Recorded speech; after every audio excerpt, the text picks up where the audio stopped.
तो दोस्तों अब इस वीडियो में हम ये देखते हैं कि जब पैरेललिज्म किसी फीचर ऑफ साइज पे अप्लाई करते हैं और हमें उसके एक्सिस को कंट्रोल करना है। अब दोस्तों ये एक पार्ट है जिसमें ये जो नीचे का सिलेंडर है और उसमें जो इंटरनल होल है उसको हमने उस फीचर ऑफ साइज को हमने डेटम ए कंसीडर किया है, यानी इसकी जो एक्सिस है वो डेटम ए होगी और हम जो कंट्रोल कर रहे हैं वो है इस ऊपर वाले होल के एक्सिस को।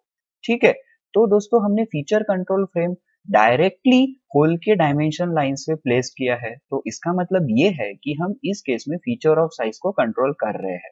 तो इसका मीनिंग ये है कि इस होल की जो एक्सिस है वो इस डेटम एक्सिस के साथ पैरेलल होना चाहिए। और दोस्तों इस एक्सिस का जो टॉलरेंस जोन होगा वो होगा एक सिलेंड्रिकल टॉलरेंस जोन जिसकी वैल्यू है 0.2।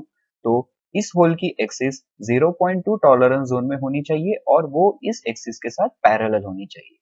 तो दोस्तों जब हम ड्राइंग में ये देते हैं तो उसका मीनिंग ये है, जब पार्ट मैन्युफैक्चर होगा तो जो एक्चुअल पार्ट के होल की जो एक्सिस होगी वो परफेक्टली इस डेटम एक्सिस के साथ पैरेलल नहीं होगी, लेकिन वो एक्सिस जो है वो इस सिलेंड्रिकल टॉलरेंस जोन के अंदर है, तो इसीलिए ये पार्ट एक्सेप्टेबल होगा।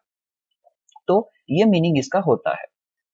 अब दोस्तों क्योंकि हमने फीचर कंट्रोल फ्रेम जो है वो एक फीचर ऑफ साइज पे अप्लाई किया है, तो इस केस में हम यहाँ पे मटेरियल मॉडिफायर कंडीशंस यूज कर सकते हैं, जैसे मैक्सिमम मटेरियल कंडीशन और लीस्ट मटेरियल कंडीशन, ताकि हमें मैन्युफैक्चरिंग में फ्लेक्सिबिलिटी मिल सके।